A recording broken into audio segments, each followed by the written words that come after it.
welcome back to Green Dragon Kung Fu, and I'm Sifu Dr. Jerry.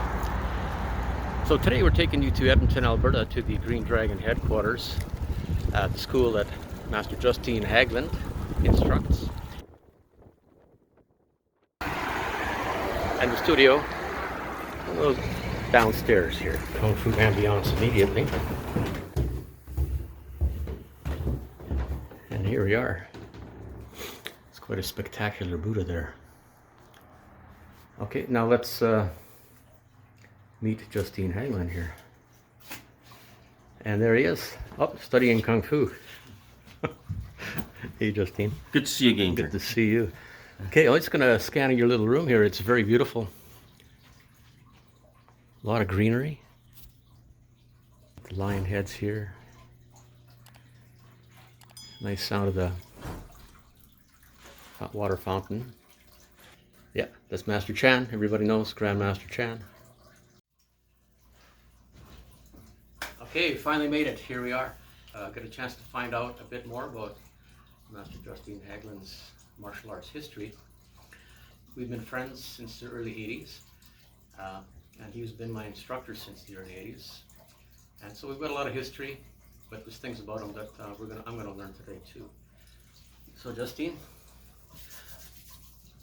can you tell us a little bit about when did you start martial arts, and I guess going back to even your younger school years with wrestling and whatnot, and what is it that motivated you to do that? Well, growing up in northwestern Ontario as an immigrant, I didn't speak the language. I dressed in funny sweaters with a moose on the back, and you just started swinging your fists early. It was just one of those things. And I don't know. I just got tired of getting knocked down. So the first thing I did when we moved from Thunder Bay to Dryden is I sent for this book. It was a manual of karate. It was about this big, black and white. And I was so excited when I got this book. and I practiced diligently, and my parents at the time were looking at me like, here's me in my bedroom, the backyard, and I just got tired of getting tossed around. So a few weeks later, the fight happens. I'm like, wow, this stuff works. Because at the time, if you go back to the mid 60s and stuff like that, there wasn't anything like this around really. There just wasn't. And what there was few and far between and things like that. Plus in a small town, what is there? But so from there, there was both a judo and a karate club in town at the time. And being small for my age, I was paired up with people that were almost half a game my size, and I come home, I was just so banged up. I'm like, I don't know if this is for me. But I kind of persisted in the judo for about a year, then the Ishinryu karate for about a year, and I don't know, experience has taught me that it wasn't so much the style or the fact that it's a Japanese art or a Chinese art. It was fact over the years it's the instructor that made the big difference. The instructor that some instructors are very hard hitting. Some are more philosophical or scientific in their approach. The one thing I did find with all of my Chinese instructors that most of them were smaller than me, and they were highly technically proficient. And as I got more into the community, when I was in Winnipeg, this is where I got a lot of my martial arts training from. I found there's lots of people in the Asian community that know something, know it extremely well. They just don't want to run a club. And what I found when I got into high school is that we had two extremely good coaches that were highly successful in their wrestling career, and this is where I got into an introduction more into the scientific approach to things, and studying your opponent and all this other stuff, not just sort of putting calluses on my knuckles and all this other stuff, which I don't know, my hands are shaking after practice. I kind of felt even at that age that this can't be good for you. So again, training methodology, I think, in spite of the style, is something that I really noticed over the years was that the methodology from some instructors was just better than other instructors. The style had very little to do with it, I thought. So Yeah, I guess in the end, it's all about how to manipulate another person to prevent harm. it's efficiency and economy of movement. I'm 68. Hands don't shake. I think that's a bonus. I have my original knees. I don't have any hip replacements, things like that. It's the longevity that was always pushed at me from my instructors in Winnipeg and afterwards. It's the longevity of the practitioner, which was very important to these instructors, and I promote that today. Yeah, exactly. Why would you want to practice something that's only going to be useful to you for your youth, right? Oh, exactly. It's over with. So, I have this list. Thanks for putting this together, because there's things on here again that I didn't know. But yeah, so you've had 10 different martial arts instructors, not counting your wrestling in school and whatnot. But Sifu Daniel Lee from Jostein Haugland, where was that? That was in Winnipeg. Actually, my first instructor was Benedict Wang, or sometimes pronounced Wong, Wing Chun. I had a book on Wing Chun that was written. It was co-written by both Bruce Lee and I think it was Jimmy Lee. It was a green book. I still have it today. It has Silam Tao in it. It had some sticky hands and stuff like that in it. And the reason I got that book is that when the Green Hornet premiered and Bruce Lee jumped over the railing and kicked the lamps and smacked everybody around, I'm like, whoa.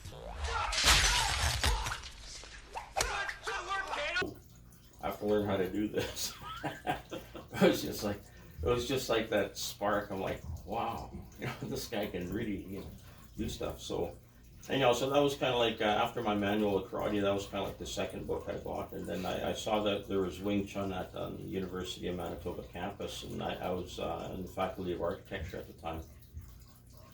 And some of the students in my class, Chinese students, they knew that I had an interest in this, and the advertising was all in Chinese. So when I showed up, everybody kind of looked at me and kind of gave me that strange look, like, how did you know? Yeah. So the interesting thing was Benedict was also, and he was doing his fine arts degree there, and so he was also under the Faculty of Architecture. So we got to know each other, meeting in the hallway, stopping for breaks, going for coffee. And he saw that I had a deep interest in the arts, so he introduced me to some other of the martial artists. They were on campus, not students, but they were kind of like one was an instructor in one of the religious colleges. That was my Mantis instructor, and then also a Hungar instructor. And from there, I got to know other instructors. It just kind of filtered through. And in those days, there weren't videos. You had to take notes. Training was not cheap. Like it's some of the stuff on campus, because it was co-sponsored by the university, was not too costly. But some of the private lessons with some of these other guys, you had to train hard, and money was involved. And those kind of not either or. It was kind of a little bit of both. But the training was far more brutal in those days. The sweat equity certainly had to be there. So. Can I ask you now about Sifu William Chan? He was a Toisan 5 animal Kung Fu. Yeah, it was interesting. It's definitely a Hungar-like system, but it had sort of like. I hadn't studied any real Silam at the time, but until much later when I sort of encountered Grandmaster Chan. And then I could see there was more Silam in this system than the Hungar. Is definitely a Hungar system. You can see it just by the way it moves, but there's other elements in there, and that's where a lot of my, I guess, esoteric kind of weaponry that I practice today came from. It was all one-on-one, basement, backyard, weekends. He was a janitor in the school. Over in Hong Kong, he was probably had a more noteworthy person when we immigrated here. All of a sudden, now he's washing dishes in the back of a restaurant. He's a janitor. All of these other jobs. So him and his wife are relatively poor, right? And so me showing up and wanting his art, and also paying him well for it. I managed to scoop quite a bit of material out of the guy, and plus a friendship developed when you're one-on-one like that with somebody, and when you literally work your ass off for this guy, like he really appreciates it, because I don't think anybody wants to see their art die out. You spent all this time gathering it, practicing it, it becomes part of you, and then all of a sudden you have no students to show it to, and running a club is a hassle. It can be a real hassle, and so here he is. Somebody shows up on his doorstep through recommendations and things like that, and all of a sudden, you just work your heart out to learn this stuff. It's a shame, yeah. A lot of the arts die out because the people don't want to run a school, right? Well, it's a hassle. It's a real hassle. All right, now you have here Sifu Gordon Chu. Gordon Chu? He was Mantis Kung Fu from Indonesia. Yeah, like just like with the Hung Gar and a lot of these other systems, Totally Foot and that, they all sort of, I don't know, everybody wants to be attached to Hong Kong style with the big name and all this other kind of stuff, and none of my instructors were. In fact, it's interesting when Master Chan Sifu saw me practicing my art when we first met. He saw instantly that my art came from Toi San, just by the way it was done, the opening salutes, all of this kind of stuff.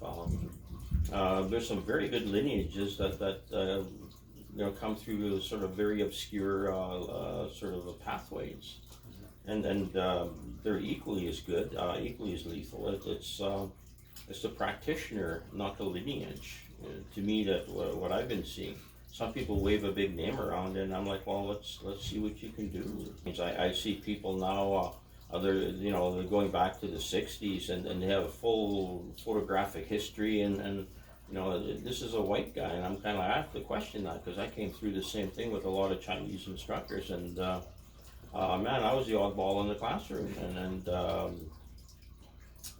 so when you have a full set of credentials and photographs and all this, I'm kind of like, I don't know. I'm just I have to kind of question it, because that's not the experience I had at all. Yeah, it makes you wonder if the purpose is just to collect credentials, but without content. Nobody ever questioned. I went to tournaments. I had a black sash on, and nobody ever questioned my credentials. I never had any, other than at that time I had several styles already behind me, and I could execute several dozen forms on command, and nobody ever questioned my credentials, even though I really, I didn't have any paper that said I was, master so they could, I don't know, I guess they could just see it, Well, you've heard two other masters say that the only use they had for a belt in the old country was to hold their pants. Hold up their pants. It's basically practice and practice, Well, going to that story, my first Hung Gar instructor, we were kind of parting company, and it was about '77 or something. He was heading, I believe it was to San Francisco, and I was finished at University of Manitoba. So I'm like, Sifu says, what do I do when I open a club, or what's the, I'm new to this. What do I do? He says, well, all the students in his particular class had a red sash, wrapped it around their waist, nice thick, just like the ones I have here. And he had the black sash, and that was it. You were the instructor or the student. All the students knew how they ranked. They all knew who was better than who. So it says, okay, I open up a club. Says, okay, you open up a club. You put this around your waist, referring to the black sash. Everybody else red. Yeah. Says somebody comes in, says causes trouble, you have to fight them. And here's the funny part: if you lose, close the school. Don't mention my name.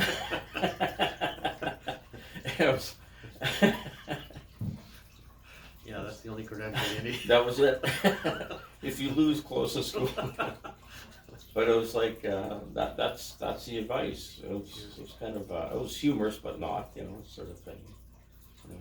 I guess so. Yeah, it's like well, Master Chan talks about his grandfather in the village in Toisan. He was the village kung fu master, right? Yeah. And of course, they get challenged periodically. And to get to be the kung fu master, he had to beat the previous master. Well, you didn't keep that position long if you weren't very good at it. So there's your credential, and there's your tournament, and there's your everything, right? And then, of course, if you win, then of course more people want to learn from you. Well, there was one incident, and it was with the first Hungar instructor. There was a little incident, and they're talking credentials, and he's basically like, these are my credentials. He said. And how do you argue with that? So yeah, or like this, like yeah. But yeah, so we met in like I don't know, early '80s, maybe '82 or '3, whatever it was. Something like that. Yeah. And it was at Tun's Wing Chun.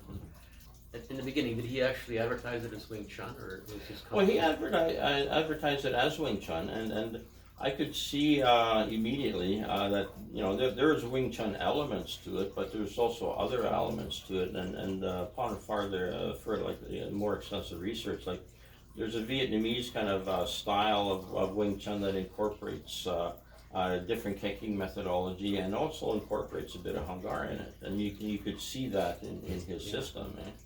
And a bit of dragon, but it was a lot more. I mean, sweeps and stuff that were going down low was different. Yeah, it was a little different, yeah. And so it was very, very good school to be in at that time, because you were instructing, one of the head instructors, and you were doing at that time more classical Wing Chun. Right? Yeah, like I focused more on the because the Hong Kong version of the Wing Chun was what was most popular at the time, even though like I know another version of the style that's farther inland. You can see that they're both Wing Chun. It's just that they function a little differently. And I think since we've had our talks over the years, you've done a bit of research. Like I saw your last video there.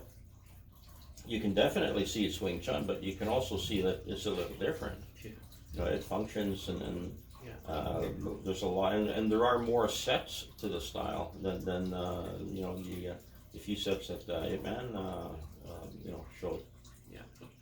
By the way, if you're curious about what Tun's Wing Chun School forms and everything were like, we do have a video that you might want to check out. We put it up on YouTube earlier. Yeah, and well, it was quite interesting getting back to Tun's school, because it was almost like having two schools in one. We could get the benefit of the classical and then, of course, the Vietnamese Wing Chun. And you were there for 13 years, isn't it? Yeah, 13 years. We did a demo early on, and I says, well, Tun says,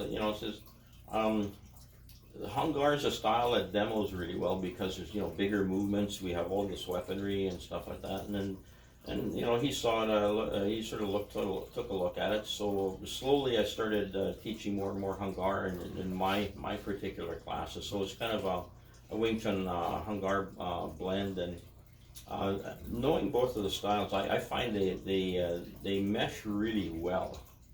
They mesh extremely well because I don't know, probably at one time there everything was under one roof. Mm-hmm. So one is just a different sort of I guess maybe perhaps a higher version.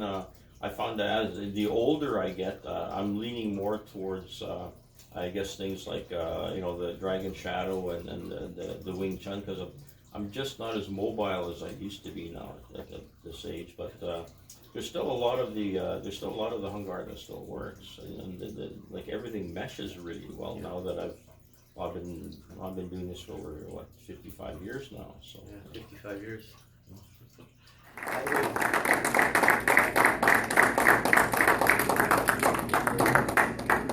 can't believe I've been doing this long.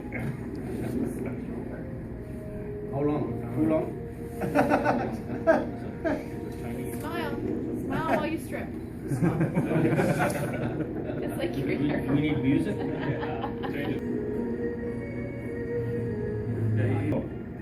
Okay, hey!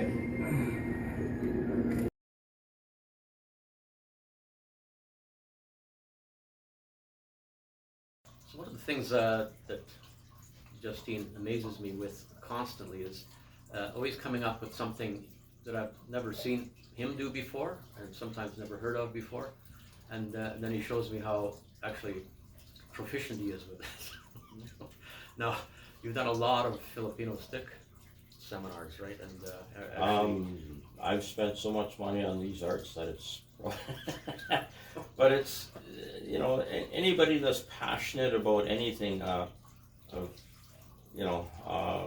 cost isn't really an object. It's kind of, you'll find a way to pay for it. yeah, it's your life. And, Oh, totally. It's part of you. It's like I don't know. It's just like it's such a big part of you. It's hard to explain. You know. So some of the names here: Kelly Warden with Arnes, Dan Retano. This is Kali. Yeah, Estacado Kali in Calgary. He was shorter than me, skinnier, but man, I'm telling you, this guy could finish you in a heartbeat. I've never, you know, but to look at the man, you like, you know, like you wouldn't even be afraid of him. But when he starts to move and like, man, oh my God, you know, like it's. Then Kelly Warden, he trained our niece with Remy Presses. I've taken a lot of his seminars in, and he teaches special ops in the U.S. and around about. And there's another very formidable individual. Hats off to both of these guys. And then also I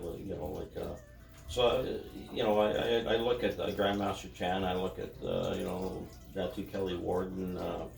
And then look at Guru Dan Ratano, all these guys. Like I've been very fortunate to have trained with some really high-end individuals. Like even going back to my younger days in Winnipeg and stuff like that, I've been very, very fortunate. And that's not to say I haven't bumped into some peculiar martial artists, but I think because of the way my coaches in wrestling analyzed and taught us to analyze, I could spot a good instructor versus a poor instructor very quickly. Plus, you have to go out of your way to get hooked up with these instructors. So, while there's luck involved, there's certainly a little bit of knowledge and skill in finding the right instructors. Well, there certainly is a bit of luck. Tell us a little bit about some, so we say, injuries that you've had along the way. That there's one that in particular that I remember, but we'll get to that. Injuries that you've had and had to overcome that, or maybe slowed you down, or made you actually have to stop practicing for a while. Well, it's I've never had anything that. I guess the biggest thing, the only thing that's ever had me stop practice for a while was a hernia operation, and I got a big patch like this down here. And I don't know. There's a long story that goes with that, but I don't need to bore you with that here. But I've had my knee ripped up. I was in a metal leg brace for 6 months, but I didn't miss a class. I had to alter the way I did things. I limped around a little bit, but actually, that's the time that you tore the muscles from the back of the leg. Oh yeah, I got the torn hamstring on top of it. And just various sprained ankles. You name it. A lot of the injuries were kind of guess they go back to my wrestling days, because I had a very brutal wrestling style, and I had a fairly high pain tolerance, which probably didn't help some of the things that I put myself through.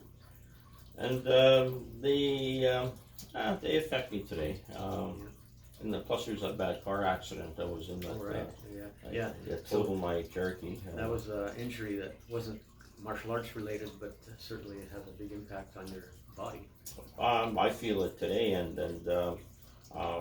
there's various sort of Qigong sort of exercises related to the Hungar that it really helps me keep mobile. Keep mobile, right? And mobility at this age is it's key.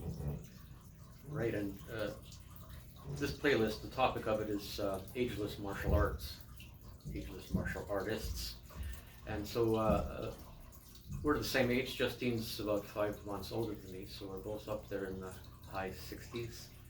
Still functioning pretty good, in spite of previous injuries and so on. Now, as a chiropractor, I would say that some injuries as long as they're not horrible. And if you decide to stop exercising, you're not going to heal as well as if you keep moving. And so, actually, I do remember the time that you were in the brace, right? And yeah, we were teaching us sword forms and every other thing. Never missed a class. That's dedication. Not only a dedication, but love of the art, and you know, fun to be around students and instructors, right?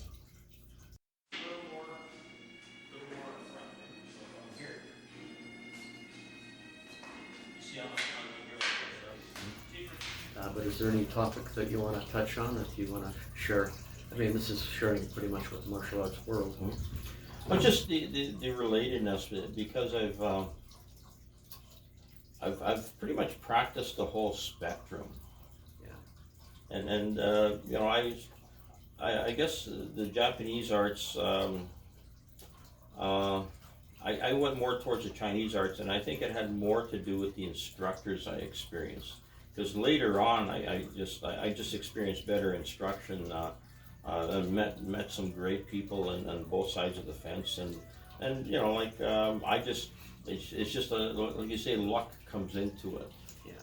You know, yeah. Had I had a different say, you know, Japanese instructor, I'd probably still be in that style. Yeah. And you know, so it's just, you know, like I've met you know, the whole spectrum on both sides of the fence, and it was just the luck of the draw that I stayed here. Mm-hmm. You know, and you know, when you've invested so much time in something, you're better off to keep going. Yeah. I've talked to a few people over the years, and it says you have to pick an instructor. When you find a good instructor, when you pick them, you have to stay with them. Don't flopple. And but you know, I was a very high energy individual at most of my life. I'm one of these guys that could go on 3 and 4 hours sleep and still function, which is kind of goofy, but there was just so much to offer. I couldn't practice these arts enough, hence I've ended up with, I think I've got 90 some odd sets in my head from 7, 8 different styles, and I practice all of them several hours every day for me, continually. And the esoteric weapons I always had an interest in, because when you look at some of this weaponry, like it's some of it's pretty bizarre, and some of it's pretty brutal in how you use some of this stuff, but it's also exciting from just a pure mechanics point of view. You know, the founder of Shotokan, I believe, I've talked to a few Japanese people over the years, and I think the translation was there's no first punch in karate. I think what he wanted to say was there's only technique. And I think that's the better translation. When you think of only technique, you're not thinking of winning or losing. You're thinking of perfecting a movement against some other force. And that's the way I've always tried to teach people, is perfecting that technique. Don't think about winning or losing, or I'm better than you, or think of the technique as an art, just like a brush stroke. You know, the brush strokes of the art is the way I feel about this now, and I feel more strongly about it when I think about some of the things my teachers tried to pass on to me, but didn't explain perhaps very well at the time. I've talked to other people, you know, who have a better understanding of the languages and stuff like that, and I think, yeah, it's just the art form it's manipulation, pure and simple. Don't think about winning, losing. Just think of the manipulation and how to perfect it. Right. You know. Yeah, exactly. And that's it is an art, and the analogy you have with the brush strokes, I really like, because you know, some people might say, well, don't you get tired of it or bored with it? Well, no, because it's kind of like painting a picture. Mm-hmm. You know all the strokes, you know the colors, mm-hmm. but no picture is the same. Mm-hmm. You're using the same techniques. Mm-hmm. But they all come out differently. Mm. The same as you can't predict what kind of attack's going to come onto you, so you have to adapt, right? Mm. So okay, let's take a moment and have a look around the studio here. I want to see your martial arts environment. So now we're in the training area here. You can see that there's a lot of equipment here for the students to have access to. There's Jostein again. You got a nice drum here too. Well, two of them. Three of them. All right, show, okay, another wooden man here. You were showing us this apparatus here, which is you're enjoying lately, eh? Yeah, so these tires on the wall are great for kicking. Okay. Multiple kicks. Okay, and these, so you can work your way around all of this apparatus here. Yeah, that's great. And then we can, you know, you can practice, double practice, kind of looking around, working. Good, yeah.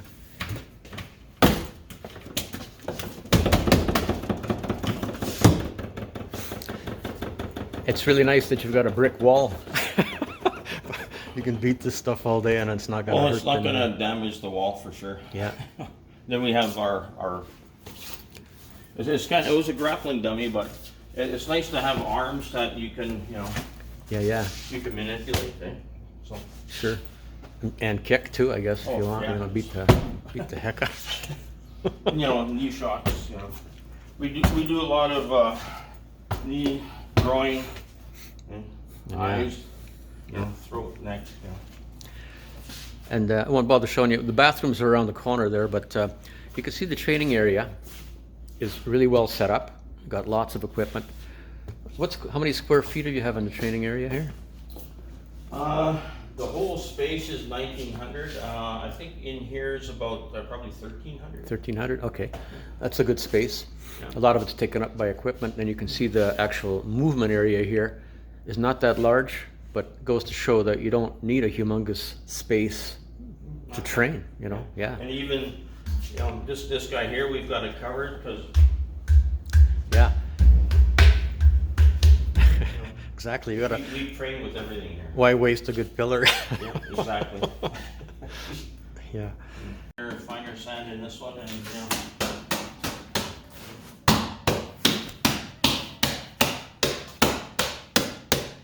There's a Wator oil. This is what we use for our iron palm training. Mm-hmm. Okay. Yeah. Yeah. It's a Chinese medicine that's it's actually extremely good for healing abrasions and burns, eh?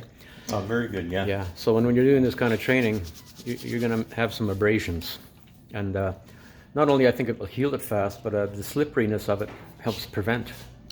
I think prevent getting too many abrasions, especially if you're doing like a lot of the Wing Chun hand to hand. Oh, totally.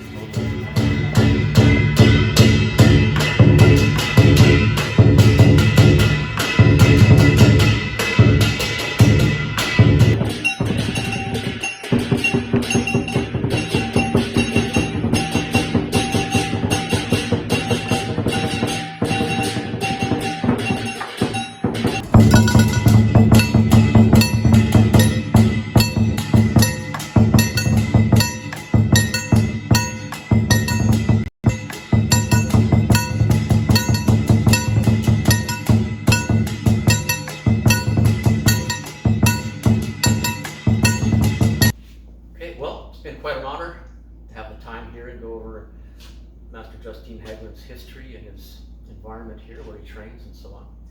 So thanks very much, Jostein. Welcome. Yeah, good.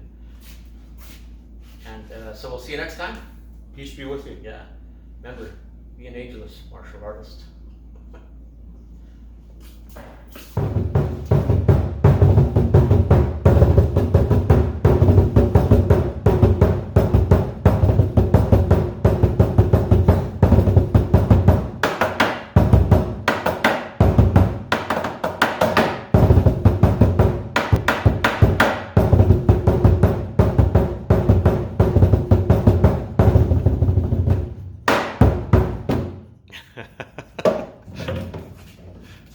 Good night, Chicago. By the way, Justein's here all week. Don't forget to tip your waiter.